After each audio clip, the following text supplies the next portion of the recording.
नमस्कार दोस्तों, कैसे हैं आप सब। आशा करते हैं कि आप सब एकदम मज़े में होंगे, एकदम एंजॉय कर रहे होंगे। तो जैसा कि आप जानते हैं, अभी सोशल मीडिया पर, यूट्यूब पर आप देख रहे होंगे पोस्ट को, वीडियोस को। तो उसमें एक डिबेट छाया हुआ है और वो डिबेट है अकबर के बारे में।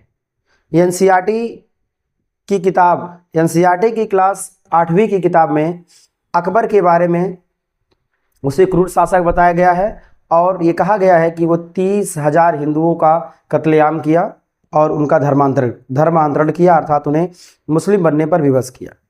और ये डिबेट का मुद्दा बना हुआ है। बहुत से इतिहासकार इसको सही पक्ष में ले रहे हैं कि एनसीईआरटी ने सही किया, बहुत से इतिहासकार इसको गलत पक्ष में ले रहे हैं कि ये नहीं, ये बीजेपी ने एजेंडा चलाया है हिंदू मुसलमान करने का, ध्रुवीकरण करने का, देश में ध्रुवीकरण पैदा करने का एक एजेंडा चल रहा है। क्लियर। तो आज के इस क्लास में हम अकबर के जीवन परिचय के बारे में बात नहीं करेंगे, बल्कि जिस शैक्षणिक संस्था ने किताबों को लॉन्च किया, क्लास 8 की बुक्स में कुछ जो संशोधन किए, परिवर्तन किए, तो वो जो किए उसके बारे में हमारा बात नहीं होगा। हम बात करेंगे एनसीईआरटी के बारे में पूरा डिटेल। आखिर एनसीईआरटी है क्या, एनसीईआरटी है क्या, क्योंकि बार बार लोग सुन रहे हैं एनसीईआरटी एनसीईआरटी एनसीईआरटी। एनसीईआरटी है क्या, आइए एकदम ए टू जेड समझते हैं एनसीईआरटी है क्या, और फिर अगले कुछ समय बाद या कुछ दिनों बाद हम जल्दी सीखेंगे कि क्या वो मुद्दा था और किस प्रकार उसका समाधान हुआ। तो आइए शुरू करते हैं आज का क्लास एकदम बेसिक से कि एनसीईआरटी है क्या, इसका महत्व क्या है, क्यों जरूरी है एनसीईआरटी और क्या है ये संस्था। क्लियर। तो आइए शुरू करते हैं आज का क्लास एकदम बेहतरीन अंदाज में। तो सबसे पहले बात करते हैं एनसीईआरटी। एनसीईआरटी ये है क्या, तो जैसा कि आप देख रहे हैं ये कुछ संक्षिप्त नाम है। ये क्या है, कुछ संक्षिप्त नाम है। ये एनसीईआरटी क्या है, कुछ संक्षिप्त नाम है। तो एनसीईआरटी क्या है, तो एनसीईआरटी एक ऐसी संस्था है जो सिलेबस का निर्धारण करती है, जो शिक्षा मंत्रालय के अंतर्गत काम करती है। तो आइए फुल फॉर्म समझते हैं। एनसीईआरटी का पूरा नाम पहले समझिए कि एनसीईआरटी का पूरा नाम क्या है। क्यों, क्योंकि पूरे देश में नई शिक्षा नीति लागू हुई है और एनसीईआरटी की किताबें एकदम बढ़िया से पढ़ाई जा रही हैं। सभी क्लासों में, हर बोर्डों में एनसीईआरटी की किताबें एकदम चल रही हैं। तो बात करते हैं एनसीईआरटी का फुल फॉर्म क्या है। तो एनसीईआरटी का फुल फॉर्म है national council of educational research and training. क्या फुल फॉर्म है, national council of educational research and training, जिसको हिंदी में कहते हैं हम राष्ट्रीय शैक्षिक अनुसंधान और प्रशिक्षण परिषद। क्या नाम है इसका हिंदी में, राष्ट्रीय शैक्षिक अनुसंधान और प्रशिक्षण परिषद। क्लियर। तो अब बात करते हैं यह है क्या, तो यह एक स्वायत्त संगठन है। ये क्या है, एक स्वायत्त संगठन है, ऑटोनोमस बॉडी है एक। क्लियर। अब बात करते हैं इसको चलाता कौन है और इसको स्थापित किसने किया है, तो भारत सरकार द्वारा, इंडियन गवर्नमेंट द्वारा इसको इस्टेब्लिश किया गया था। भारत सरकार ने इस ऑटोनोमस जो ऑर्गेनाइजेशन है, जो बॉडी है, स्वायत्त जो संगठन है, इसकी स्थापना किसने की, भारतीय सरकार ने किया, इंडियन गवर्नमेंट ने किया। क्लियर। अब ये क्या करती है संस्था, स्कूली शिक्षा की गुणवत्ता को बेहतर बनाने के लिए शोध, प्रशिक्षण, प्रकाशन और पाठ्य पुस्तकों का निर्माण करता है। ये संगठन है जिसको सरकार ने इस्टेब्लिश किया।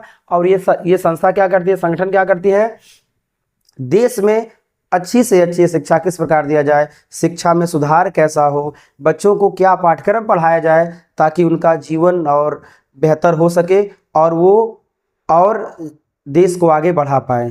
तो ये सभी काम करने का जिम्मा किसने लिया है, एनसीईआरटी ने लिया है, जिसकी इस्टेब्लिश अर्थात स्थापना किसने किया, भारत सरकार ने किया, इंडियन गवर्नमेंट ने किया। अब बात करते हैं आखिर जब संस्था बनाया गया तो इसकी स्थापना कब हुई? तो इसकी स्थापना जब ये बनाया गया तो स्थापना हुई होगी, तो कब हुई आज देखते हैं इसकी स्थापना कब हुई। तो ध्यान दीजिएगा, एनसीईआरटी की स्थापना 1 सितंबर 1961 को हुई। एनसीईआरटी की स्थापना कब हुई? 1 सितंबर 1961 को हुई थी।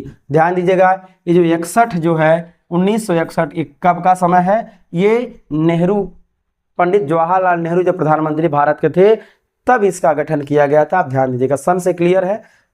1 सितंबर 1961 को एनसीईआरटी की स्थापना हुई थी। क्लियर? ये जो एनसीईआरटी है शिक्षा मंत्रालय भारत सरकार के अंतर्गत कार्य करता है। जो एनसीईआरटी है ये एजुकेशन मिनिस्ट्री है, जो शिक्षा मंत्रालय है इसके अंतर्गत काम करता है। शिक्षा मंत्री जो सुझाव देंगे, शिक्षा मंत्री जो परामर्श देंगे, एनसीईआरटी उसको क्या करेगी? एक्सेप्ट करती है। क्लियर? तो याद रखिएगा, एनसीईआरटी की स्थापना, ये एनसीईआरटी आज की नहीं है, ये एनसीईआरटी बहुत पुरानी संस्था है जिसकी स्थापना 1 सितंबर 1961 को हुई थी। और आप इसे याद रखिएगा, क्यों? क्योंकि जो मुद्दा है बहुत गर्मा गर्म है और आने वाले प्रतियोगी परीक्षाओं में इस पर सवाल, क्वेश्चन, एमसीक्यू प्रश्न जरूर पूछे जाएंगे, क्योंकि जो पेपर सेट करने वाले होते हैं वो समझते हैं कि जो मुद्दे उठ रहे हैं समाज में या देश में, तत्कालिक मुद्दे, उन मुद्दों के बारे में पढ़ने वाले विद्यार्थी क्या जानते हैं, क्योंकि यही बच्चे सिविल सर्वेंट बनेंगे और जब जानकारी नहीं होगा इनके बारे में तो आगे क्या विकास करेंगे। क्लियर? तो आपने समझा कि जो एनसीईआरटी है वो क्या है? शिक्षा मंत्रालय के अंतर्गत भारत सरकार के अधीन काम करती है। भारत सरकार और शिक्षा मंत्री जो सुझाव देंगे उन सुझावों को ये एनसीईआरटी जो संगठन है ये मानेगी। इस प्रकार हम कह सकते हैं कि कहीं ना कहीं भारत सरकार ये जरूर सुझाव दी होगी उन सदस्यों को जो एनसीईआरटी के जो सदस्य है, संगठन के जो सदस्य है, तभी वो अकबर के इस मुद्दे को एनसीईआरटी में बदल के ला रहे हैं। वैसे तो इस पर हमारा फोकस नहीं है, चलिए हम बात करते हैं दूसरे पर। अब बात करते हैं इसका मुख्यालय कहाँ है, इसका हेडक्वार्टर कहाँ है। तो ध्यान दीजिएगा, इसका जो हेडक्वार्टर है ये श्री अरबिंदो मार्ग, नई दिल्ली भारत में है। क्लियर? तो एनसीईआरटी का मुख्यालय कहाँ, हेडक्वार्टर कहाँ है? श्री अरबिंदो मार्ग, नई दिल्ली भारत में है। भारत के दिल्ली में एनसीईआरटी का मुख्यालय है और स्थान का नाम क्या है? श्री अरबिंदो मार्ग पर नई दिल्ली में, भारत के दिल में एनसीईआरटी का क्या है? मुख्यालय है। और भारत के दिल में हो क्यों ना? क्योंकि एनसीईआरटी वो संगठन है जो शैक्षिक गुणवत्ता में सुधार लाती है। किस प्रकार शिक्षा व्यवस्था हो यही तय करती है, तो इसलिए भारत के दिल में तो इसे होना चाहिए। क्लियर? और है भी। तो आइए अब बात करते हैं और इसके बारे में बात करते हैं। तो ये एनसीईआरटी का उद्देश्य क्या है? एनसीईआरटी आखिर है तो इसका उद्देश्य होगा ना। आपका उद्देश्य क्या है कि आपको पता है? यदि आपको पता है आपका उद्देश्य क्या है तो आप बेहतर करेंगे।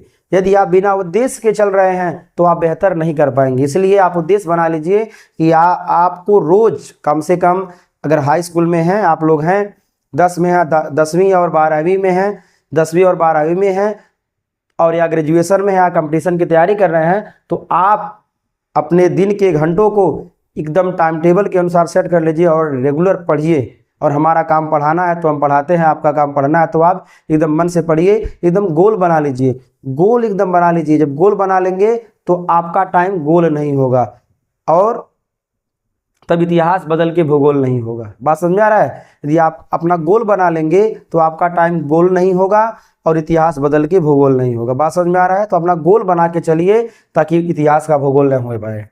तो आप बात करते हैं इसका मेन ऑब्जेक्टिव्स क्या है। तो सबसे पहला उद्देश्य है भारत में स्कूली शिक्षा की गुणवत्ता में सुधार करना। एनसीईआरटी का पहला उद्देश्य क्या है? भारत की शिक्षा व्यवस्था को एकदम चुस्त दुरुस्त कर देंगे, एकदम मस्त कर देंगे। ये उद्देश्य किसका है? एनसीईआरटी का। क्लियर? दूसरा उद्देश्य क्या है? शिक्षा से जुड़ी नीतियों और कार्यक्रमों के लिए अनुसंधान करना, खोज करना। शिक्षा से जुड़ी जो भी नीति है, जो प्रोग्राम्स है, उसकी रिसर्च करती है कौन? एनसीईआरटी। क्लियर? याद रखिएगा इसे आप एकदम बढ़िया से। बात करते हैं पाठ्य पुस्तक, guide, teacher handbooks, model papers आदि का निर्माण करती है कौन? एनसीईआरटी जो संगठन है, संस्था है वो। क्यों? क्योंकि पाठ्य पुस्तक नहीं इस्तेमाल करेंगे तो बच्चे पढ़ेंगे क्या। गाइड का इस्तेमाल करती है ताकि संपूर्ण जानकारी उसमें समावेश रहे। टीचर हैंडबुक्स, कुछ ऐसे बुक्स बनाती है जिससे टीचर भी सीख सके, और मॉडल पेपर्स बनाते ताकि बोर्ड एग्जाम से पहले बच्चे ये समझ सकें कि पेपर कैसे होने वाला है और कैसे वो पेपर में गर्दा उड़ाएंगे। ये मॉडल पेपर जारी करती है ताकि बच्चे अच्छा प्रदर्शन कर सकें, कब? बोर्ड एग्जाम में। क्लियर? अब आते हैं चौथे इसके उद्देश्य पर। तो शिक्षकों के लिए प्रशिक्षण कार्यक्रम आयोजित करना। शिक्षकों के लिए प्रशिक्षण कार्यक्रम भी आयोजित करती है कौन? एनसीईआरटी, क्योंकि बेहतर शिक्षा यदि देना है बच्चों को तो बेहतर शिक्षक तैयार करने होंगे। तो इसका कार्यक्रम, प्रशिक्षण कार्यक्रम कौन आयोजित करती है? एनसीईआरटी करती है, आप इसको याद रखिएगा। और पांचवा इसका मेन उद्देश्य क्या है? राष्ट्रीय स्तर पर शिक्षा का मानकीकरण करना। राष्ट्रीय स्तर पर शिक्षा का मानकीकरण करती है एनसीईआरटी, ठीक है, और इसको एक स्टेज तक पहुंचाती है विकास, ताकि भारत और भारत के जो भविष्य है, जो बच्चे हैं, वो उस लेवल तक पहुंचे, ताकि वहां से पहुंचने के बाद उनको हर जगह हरियाली दिखाई दे, अर्थात उन्हें अपना भविष्य एकदम साकार होता दिखाई दे। क्लियर? अब बात करते हैं छठा उद्देश्य क्या है। तो राज्यों को शैक्षिक सहायता और मार्गदर्शन देना। जो एनसीईआरटी होती है ये सभी राज्यों को मार्गदर्शन देती है, उनको सहायता देती है कि आप ये करिए, आप में ये कमी है, ये सुधार करिए। क्लियर? इस प्रकार राज्य सरकारों को, राज्य सरकार के शिक्षा मंत्रियों को भी ये क्या करती है? ये परामर्श देती है कि आप में त्रुटि है, आप सुधार करिए और ज्ञान हमसे उधार लीजिए। क्लियर? अब हम बात करते हैं और इसके बारे में और बात करते हैं, क्योंकि पूरा डिटेल इसके बारे में पढ़ना है। तो आइए जानते हैं एनसीईआरटी की पुस्तकें आखिर होती क्या है। तो सबसे पहले बात करते हैं कक्षा 1 से 12वीं तक के लिए एनसीईआरटी द्वारा पाठ्य पुस्तकें तैयार की जाती है। एनसीईआरटी की बुक्स 1 से लेकर 12 तक तैयार की जाती हैं, और ये पुस्तकें पूरे देश में सीबीएसई बोर्ड सहित कई राज्यों में भी बोर्डों में उपयोग होती हैं। ऐसा नहीं है कि केवल कुछ ही राज्यों में, पूरे देश के स्टेट बोर्ड्स में एनसीईआरटी किताबें लागू होती हैं, इसको आप याद रखिएगा। क्लियर? सुप्रीम कोर्ट ने भी यह माना है कि प्रतियोगी परीक्षाओं के लिए एनसीईआरटी की पुस्तकें सर्वश्रेष्ठ हैं। ध्यान दीजिएगा, जेई जो 10th के स्टूडेंट भरते हैं, जेई और नीट जैसे जो एग्जाम होते हैं, जो सबसे टफेस्ट एग्जाम होते हैं भारत के, उन एग्जामों में जो क्वेश्चन धड़ल्ले से पूछे जाते हैं, एकदम जलेबी नुमा घुमा घुमा के जो प्रश्न पूछे जाते हैं, वो सब कहाँ से पूछे जाते हैं? एनसीईआरटी से। यही नहीं, सिविल सर्विस के जो एग्ज़ाम होते हैं, जैसे कि हम लेते हैं स्टेट लेवल, कोई भी स्टेट लेवल एग्ज़ाम हो, या यूपीएससी जो कंडक्ट करवाती है सिविल सर्विस का एग्ज़ाम, उन सभी में एनसीईआरटी की जो बुक्स होती हैं वो क्या हैं? वो एकदम बेसिक हैं। बेसिक फाउंडेशन ज्ञान की कौन है? ज्ञान की बेसिक फाउंडेशंस कौन है? एनसीईआरटी बुक्स हैं। यदि आप एनसीईआरटी बुक्स को बढ़िया से पढ़ लेते हैं तो समझिए ज्ञान का आपका जो समुद्र है वो तैयार हो गया है। बस आप उसमें अब आपको तैरना है। तैरेंगे कब आप? जब पहले पानी रहेगा। तो पूरा वो लेवल तैयार करती है एनसीईआरटी, बेस तैयार करती है जिसपे आप खड़ा हो सकेंगे। तो आप जिस पर खड़ा हो सके वो बेस तैयार करती है एनसीईआरटी। एनसीईआरटी को आप बढ़िया से पढ़ लेंगे तो एकदम समझिए जबरदस्त ज्ञान का डोज आपको मिल जाएगा। ठीक है? तो एनसीईआरटी का ये काम है कि सुप्रीम कोर्ट ने माना है, हाई कोर्ट नहीं, सुप्रीम कोर्ट सर्वोच्च न्यायालय। हाई कोर्ट तो उच्च न्यायालय है, सुप्रीम कोर्ट देश का सबसे बड़ा अदालत सर्वोच्च न्यायालय ने क्या किया? इसको माना है कि NCERT is the best books in the India, in the country, in the world भी कर सकते हैं हम, कोई दिक्कत नहीं है। दुनिया में एनसीईआरटी की जो बुक्स हैं सबसे बढ़िया किताबें हैं। क्लियर? तो आप लोग ये सीखें कि एनसीईआरटी क्या है, इसका उद्देश्य क्या है और उसकी पुस्तकें क्या क्या है। अब आइए इसके कुछ और पहलुओं के बारे में बात करते हैं।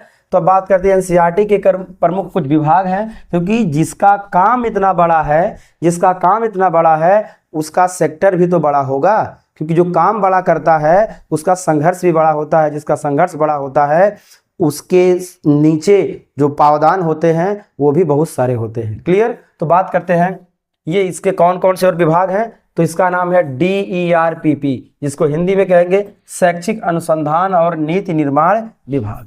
दूसरा है DEGSN, गणित और सामाजिक विज्ञान विभाग होता है, जिसमें ये जो अलग अलग सेक्टर है इसमें अलग अलग विषयों की खोज होती है और उस मेंबर होते हैं और अलग अलग विषयों की खोज करके वो नए नए सिद्धांत थ्योरीज को लाते हैं और देश में लागू होता है, जिससे नई शिक्षा नीति पुनः लागू होती है और देश के बेहतरी के लिए, बच्चों के बेहतरी के लिए ये नियम कानून लागू होते हैं। तीसरा है DEPFE, प्राथमिक शिक्षा और शिक्षक प्रशिक्षण विभाग है। चौथा है DESM, विज्ञान और गणित शिक्षा विभाग। ये सभी विभाग होते हैं जो NCERT के प्रमुख विभाग है। तो कई विभागों मिल करके पूरा काम करते हैं, तभी ये देश के लिए काम कर पाते हैं। अब बात करते हैं NCERT आखिर महत्वपूर्ण क्यों है। तो NCERT महत्वपूर्ण इसीलिए है क्योंकि भारत की जो स्कूली शिक्षा की रीढ़ होती है, ये कौन होती है? भारत की स्कूली शिक्षा की रीढ़ की हड्डी कौन होती है? एग्जाम में पूछा जाएगा। क्या पूछा जाएगा? भारत के स्कूली शिक्षा की रीढ़ की हड्डी कौन होती है? तो याद रखिएगा NCERT की किताबें होती है। UPSC जैसे कि मैंने बताया, यूनियन पब्लिक सर्विस कमीशन, संघ लोक सेवा आयोग, SSC स्टाफ सिलेक्शन कमीशन, कर्मचारी चयन आयोग, CTET central teacher eligibility test, NEET, ये और JEE। जैसा कि ये क्या है? दुनिया का सबसे माने भारत का सबसे टफेस्ट एग्जाम है। ये नीट करने वाले विद्यार्थी MBBS करते हैं और JEE करने वाले क्या करते हैं? ये BTech करते हैं, करोड़ों का पैकेज पाते हैं। क्लियर? तो ये सभी जैसी प्रतियोगी परीक्षाओं के लिए NCERT की किताबें अनिवार्य मानी जाती हैं। यदि आप इनको क्रैक करना है तो NCERT की किताबों के पन्नों को एकदम चट जाना है। समझ गए? ऐसा करना होगा आपको। बात करते हैं शिक्षा में एकरूपता यानी यूनिफॉर्मिटी लाने का काम करती है कौन? NCERT। शिक्षा में एकरूपता लाने का काम कौन करती है? NCERT करती है। क्लियर? तो इस प्रकार हम थोड़ा और आगे बढ़ते हैं और जानते हैं अंत में निष्कर्ष क्या निकला। आपने इतनी बातों को सीखा तो उसका रस मिला तो रस को पीना है ना। तो आइए जानते हैं निष्कर्ष क्या है, कंक्लूजन क्या है। तो NCERT एक ऐसा संगठन है जिसने भारत में शिक्षा की गुणवत्ता और पहुंच को एक नई ऊंचाई दी है। NCERT क्या है? एक ऐसा संगठन है जिसने भारत में शिक्षा की गुणवत्ता को और उसकी पहुंच को एक नया आयाम दिया, एक नई दिशा दी, एक नई ऊंचाई दी है। इसकी किताबें न केवल सस्ती हैं बल्कि गुणवत्ता से भरपूर भी हैं। NCERT की किताबें सस्ती ही नहीं हैं बल्कि गुणवत्ता से भरपूर हैं, लेकिन सरकार ने NCERT किताबों पर टैक्स इतना लगा दिया है कि किताबें एकाएक महंगी हो गई हैं। यह भी एक कड़वी सच्चाई है। ठीक है? देखिए, शिक्षा से ही कोई देश समाज तरक्की करेगा, लेकिन भारत सरकार ने, अब राज्य सरकार हो या केंद्र सरकार ने, टैक्स इतना जबरदस्त लगाया है शिक्षा से संबंधित सामग्रियों पर कि महंगाई इतना चरम पर है। अब क्या बताया जाए, जो किताबें 2019 में जो NCERT की किताबें 50 रुपए में आती थी, ध्यान दीजिएगा 2019 में, ध्यान दीजिएगा 2019 में ये जो 12वीं की बुक जो 50 रुपए में आती थी, आज किसमें 2025 में वही किताब 250 की आती है। वही किताब कितनी आती है? 250 की। 5 गुना छलांग मारा है प्राइस में 12वीं की किताब। आप सोच सकते हैं। लेकिन क्या किया जाए, सस्ती है, लेकिन क्या किया गया है, सरकार ने टैक्स जबरदस्त लगा दिया। टैक्स बढ़ाने से जो ग्राहक उसको लेकर, जो दुकानदार लाते हैं, चाप कर दाम लेते हैं, क्योंकि फ्री में दे देंगे तो उनका फायदा क्या होगा। तो सरकार को सोचना चाहिए, क्योंकि शिक्षा से बच्चों का भविष्य बनेगा, तो सरकार को कम से कम शिक्षा पर से तो टैक्स हटा देना चाहिए। शिक्षा से संबंधित जो भी सेक्टर हैं, जैसे कापी, कलम, किताब, रफ, पेन, बैग, इन सभी पर से कम जो स्कूली न बैग से हटाएं, कम से कम बुक्स जो हैं वो सस्ती कर दे, ताकि गरीब से गरीब लोग पढ़ सके। लेकिन आप देख सकते हैं 5 गुना, 50 का 250 रुपया 12वीं की बुक हो गई। इस प्रकार आप देख सकते हैं खूब ज़्यादा एकदम बढ़ोतरी हुआ है। महंगाई का आलम इस प्रकार है। तो आज के लिए बस इतना ही। Thanks for watching my video.